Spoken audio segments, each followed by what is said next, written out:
What's up, everybody? This is Professor Keegan, and this is a guided lecture for the material for our asynchronous module in week 1 on critical thinking. And so what I've done here is created a slide deck for you that I'm going to walk you through that might help pick out some overarching themes from this first 2 sessions of our course. So the theme for today is, what is critical thinking anyway? Or thinking critically, what even is it? I'm sure you've heard critical thinking referred to a lot by your professors and teachers, but it's kind of hard to quantify what it is because it is not a set of discrete tasks. It is instead a set of skills.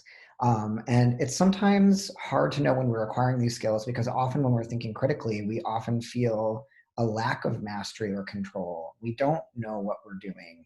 And it's exactly kind of like not knowing what we're doing that gets us into a critical space. And so learning to go into spaces where you're not quite sure of yourself is part of really expanding your frame.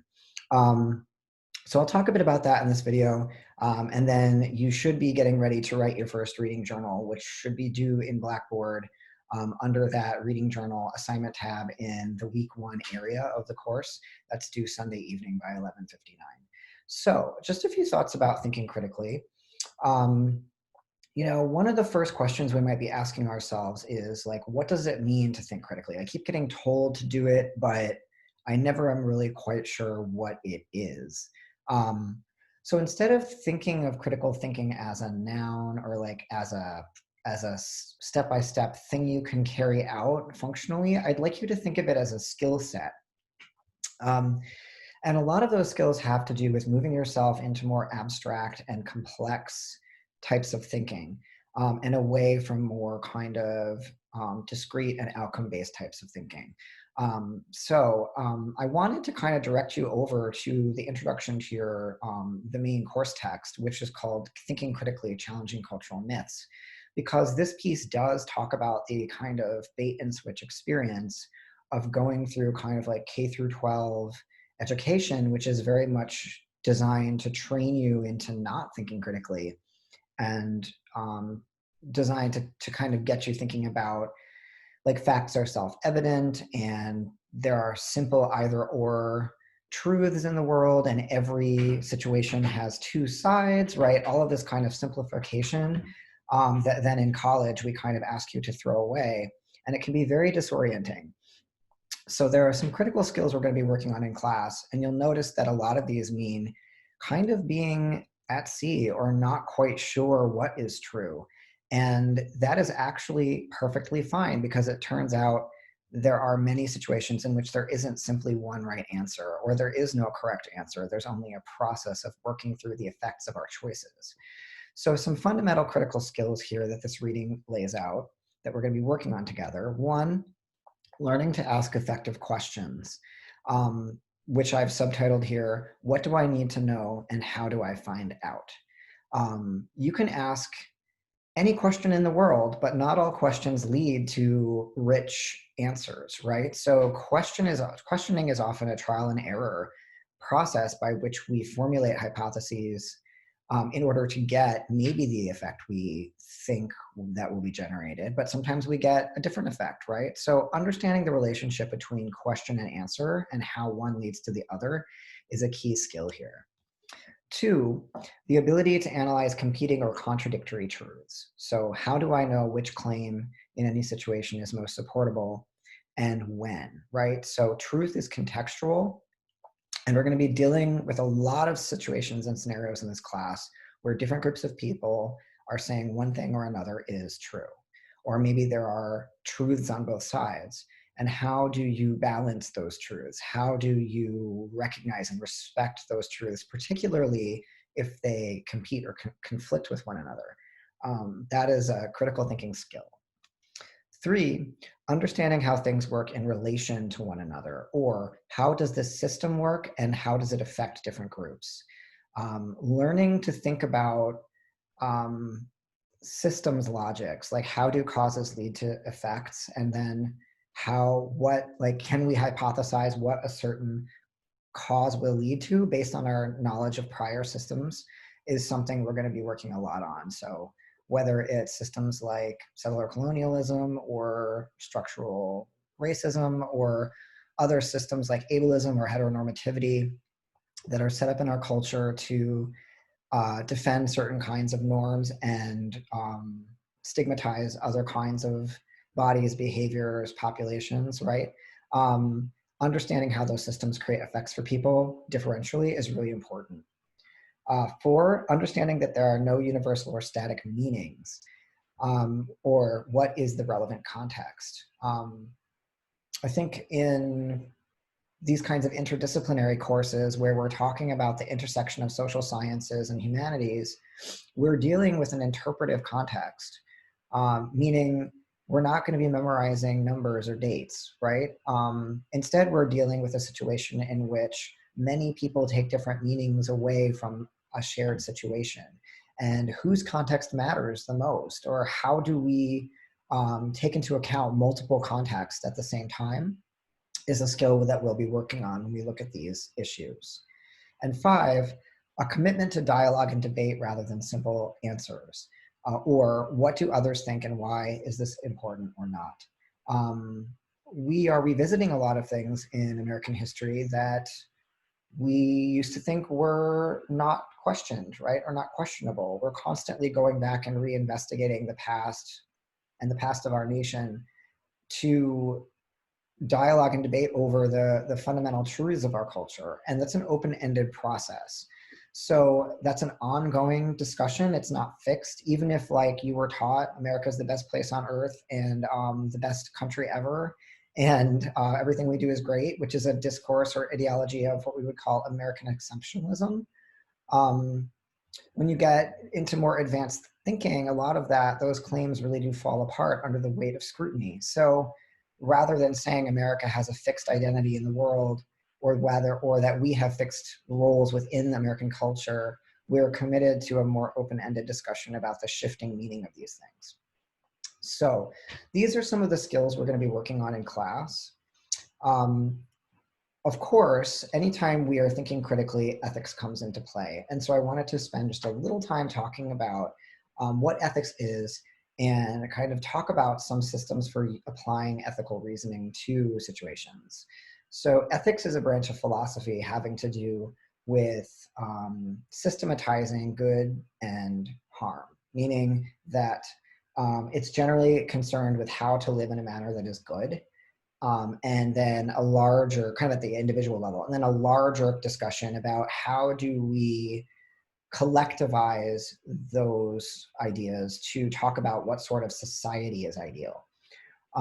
So what are the ethical behaviors that people should be expected to engage in as humans, individuals? And then collectively, what does that turn into socially, right? Ethics is a constant dialogue or debate about whether or why we think something is good or bad and how we should therefore respond to it. And again, things that were thought of as good in the past might now be considered bad. Things that were considered bad might now be considered good. That's what social change and politics is all about. So again, good and bad, or harm and good here, do not have fixed meanings and are constantly up for debate depending on the moment we're in. Now, one key thing that makes ethics different from, say, morality or religion is that ethical value is not predetermined or fixed. So, religious doctrines or moral codes or even the law will tell you, you cannot do X because it is bad, and you should do X because it is good. And you're not really allowed to argue with that, right? That's set up and predetermined for you. Ethics, however, places more pressure on those claims and says, well, you say this is bad, but I don't agree, and here's why, right? Like, look at the effects of this, or look at the causes of this, or look at the context of this, or look at what these people have to say. And so rather than giving people a set list of things to do and not do that removes their power to reason and make choices, ethics would say we have to constantly be engaging in a process of critical thought about goods and harms in our culture. So even though we won't be like engaging in philosophical arguments in this class, I think ethics really does undergird a lot of what we're going to be doing, because it's about many of these kinds of open-ended political and historical situations. Now, there are kind of like 5 major kinds of groupings of ethical thought in philosophy. The first of which is utilitarian ethics, which is this idea that ethical actions provide the most good and do the least harm. Or if you can't, so some harm might be necessary in order to produce a lot of good over here. And so the ethical collective action is the one that produces the greatest good and does the least harm for everyone involved. So not all ethics pretend that there is no harm. Some of them say harm is justified, but only under specific conditions, like what if there's a lot of good that will be produced from this? However, a rights model would say ethical actions are the ones that best protect and respect the rights of those affected. So, and a rights model would say, actually, if you're violating the rights of people in order to produce social good, that's not acceptable.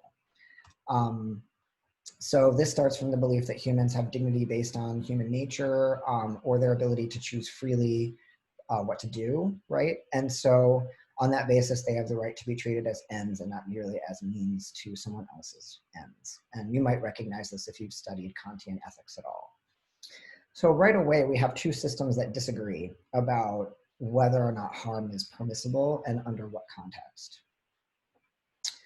Fairness or justice models assert that all equals should be treated equally, usually under the law. But we can also look at, some moral codes use fairness and justice models. But basically here, there's a commitment to equity or equality, meaning that ethical actions treat all human beings equally.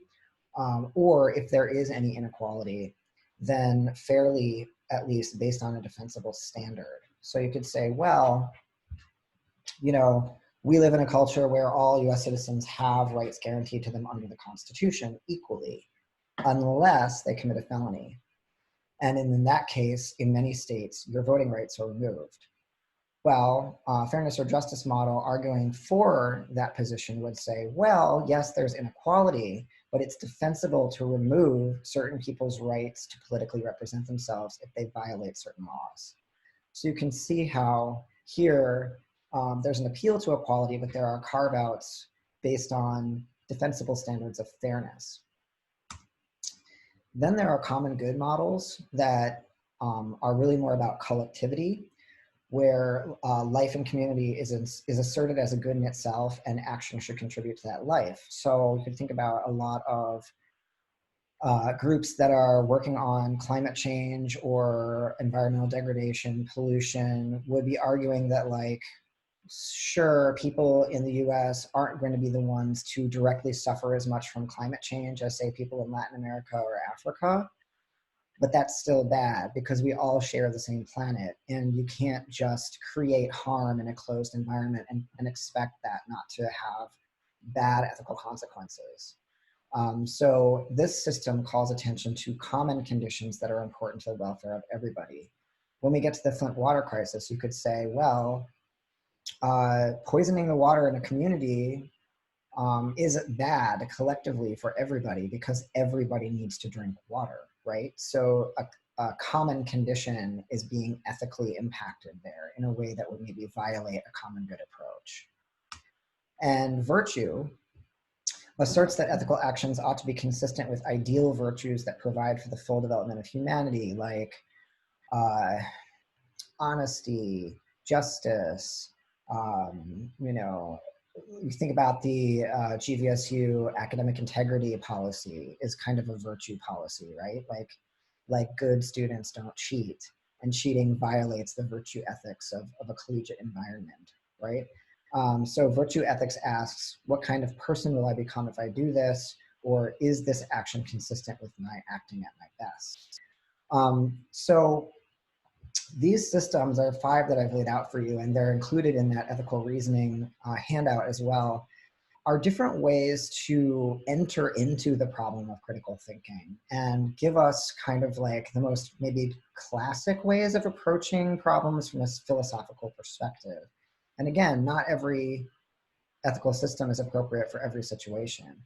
But these are kind of like the fundamental ways in which at least Western culture has approached most social problems. Now, thinking critically and applying ethical reasoning involve taking responsibility for our own perspective and social location. It means that doing these things means we have to know more about ourselves and our context and our relationship to other people who might not share that context than we might assume. So one thing that we'll be working on early on in the class, and you can think about maybe exploring this in your reading journal, is that we are all experiencing the world through a cultural frame. And because human beings are diverse, there are many different cultural frames that we bring into a situation, like a classroom or a workplace or a church or a community organization. And our cultural frame is made up of a lot of different things that kind of come from the society and from our families, from institutions, and impact our worldview.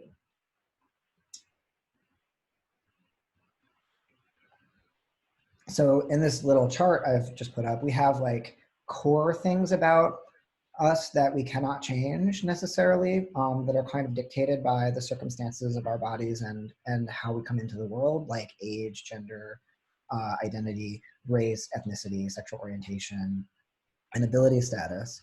And then the outer wheel is things that we have more control and choice over, like our religion. We have freedom of religion in this country. Religion is freely chosen and not dictated. Education, we can choose to pursue it. It is expensive, right? Where we live, we can freely relocate if we want to, and we have the means to do so. We can choose a career.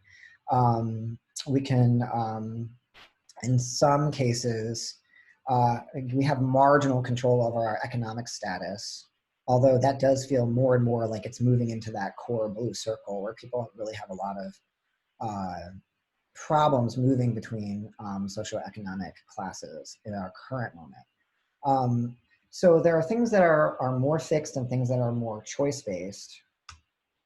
But these cultural frames that we come into the world with, they're like sort of like picture frames. I'm in a little box right now. You can imagine this as my frame, through which we see the world, right? Like this is your view is kind of constructed by these aspects of your identity and background.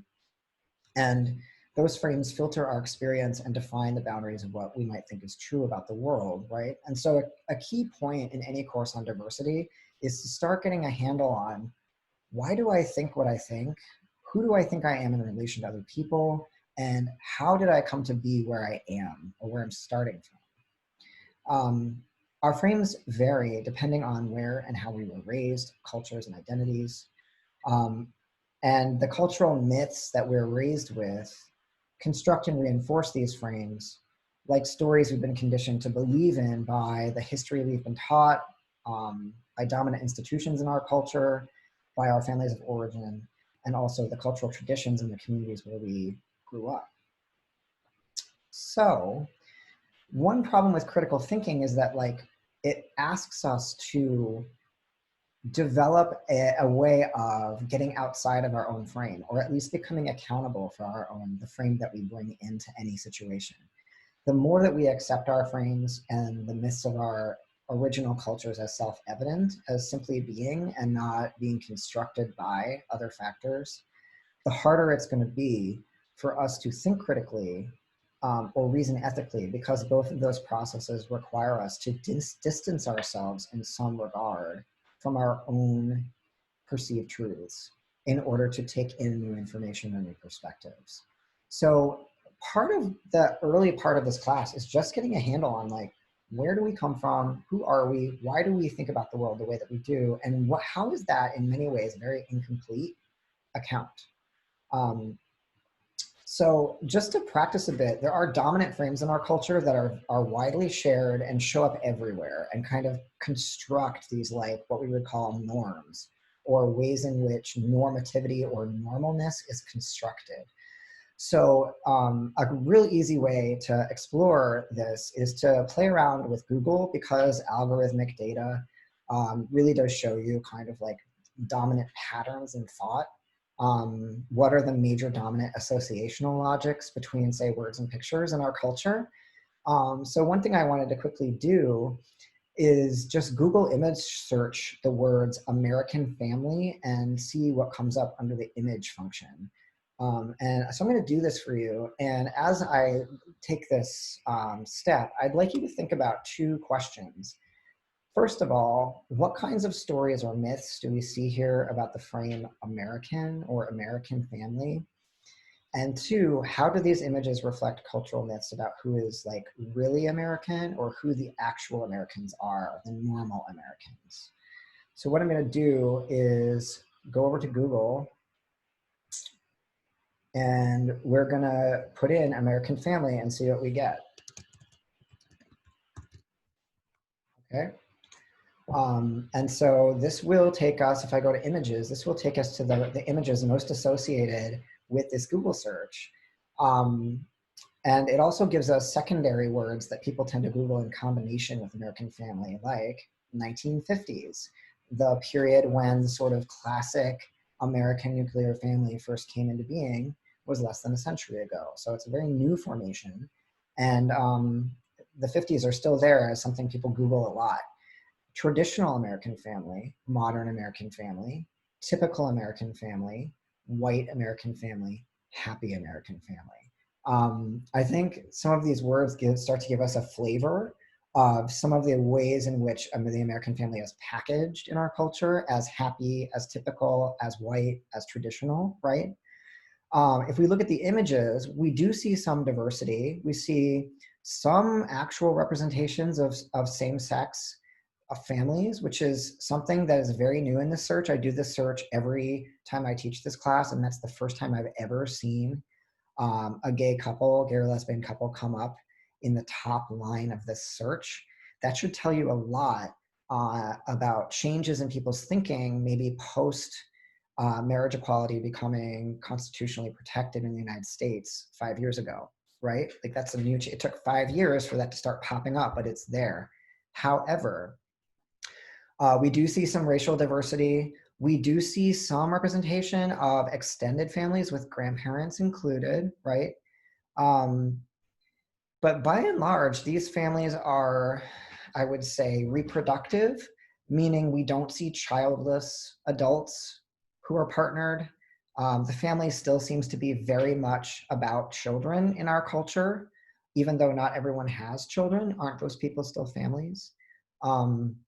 These images do emphasize middle-class status with a lot of American families positioned in green, lush sort of spaces or front lawns of nice houses so that we get this really pleasing, comforting representation of like secure middle-class status, which is interesting given that most Americans are struggling economically pretty hard right now, and the middle class has been shrinking to the extent that a lot of people cannot afford to own homes.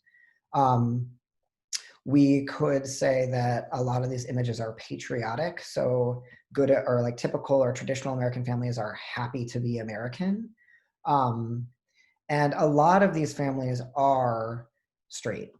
I think I only saw one gay or lesbian couple come up in this first page. I will say there's more racial diversity more and more in this search, but it's almost always only African-American people. We don't see representations of, say, Muslim families or Latino families or Native American families or Asian families. It's just kind of like a black-white type of diversity we see here. Sometimes we get images of interracial families, but that not very much at all.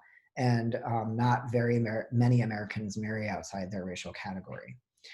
So we could say, back to my questions here, what kinds of stories do we see here about the frame of American family?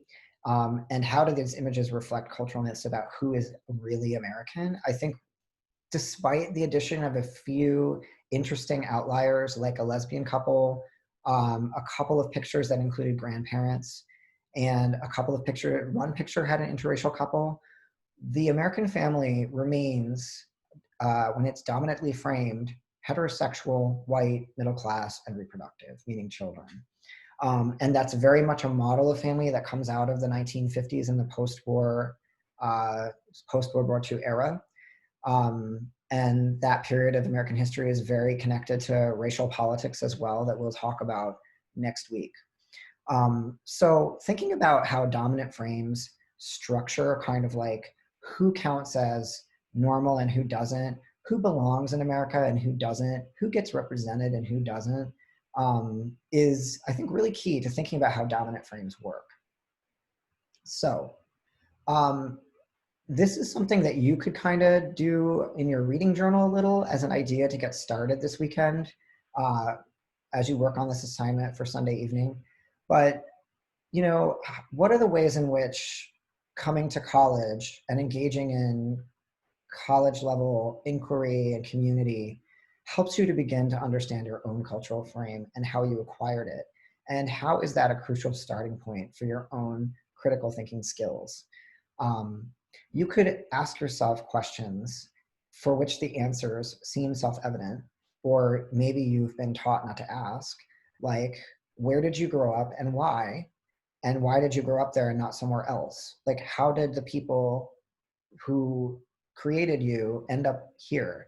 And that's a question for people in this class, by and large, who are non-Indigenous, meaning if you're not Native American, then the people who created you are not from this place. So how did those people get here? Were they kidnapped from Africa and sold into slavery and forcibly brought here? Did they come of their own accord freely? Were they forced here by war or religious oppression or other things, right? Like, why are you here? Is a really good question. And I think it's a question a lot of us don't ask. And it's an interesting one to investigate that I would go ahead and ask your parents, like, where did we come from and why did our ancestors come here if they chose to? And if you can't find out that information, like many Black Americans cannot trace their ancestry back beyond enslavement, then that information is withheld for a reason, right? So thinking about that is important. Two, what sorts of neighborhoods and schools did you have access to? And how has that maybe been determinative for you in terms of being able to access college? We're going to be doing a lot of work on educational inequality in this class. So I'm going to be asking you to go back and look at your own experience and how it compares to other people's. But where you ended up living and people that you're related to ended up living pretty much is 100% determinative of the quality of education that you get in the United States. So that's something to think about. Three, what professions or jobs does your family practice and why? How did your family get into what it does? I'm a fourth generation teacher. I come from a long line of public school teachers. And that's it's a career in my family that's highly respected and that was open to women way before other kinds of careers were. So there's a long tradition in my family of the women being public school teachers. And then I just happen to also be a teacher because I grew up hearing about and valuing teaching as a profession in my family. That being said, I don't make nearly as much money as, say, even my mom did as a public school teacher at retirement. So the profession has become less lucrative even as more generations in my family have practiced it. Four, what is your family's ethnic, racial, class, and religious background? And how did your family come to be in these groups? Most of us practice a religion that our original ancestors would not have. Most of us, even if we come from Western Europe was conquered by Christianized Rome. That's how most of Europe ended up to be Christian. So thinking about, like, if you have a religious tradition, how did that end up being the tradition in your family? What kinds of historical events led that to happen? How is maybe the racial background of your family caught up and co-constituted by class and access to wealth and profession? These are all things to be thinking about. At five, an interesting thing to think about as you grew up, who was defined as other or different in your community, and why were those groups thought of as other? And I can tell you, growing up in rural Appalachia, that anyone who was non-white in my hometown was thought of as being other. And the only way like such a white community could exist is because of racial segregation and, you know, make like the unspoken kind of rule that like people of color weren't really allowed to live in these small white towns, that it was too dangerous up until very recently for people of color to integrate into those communities.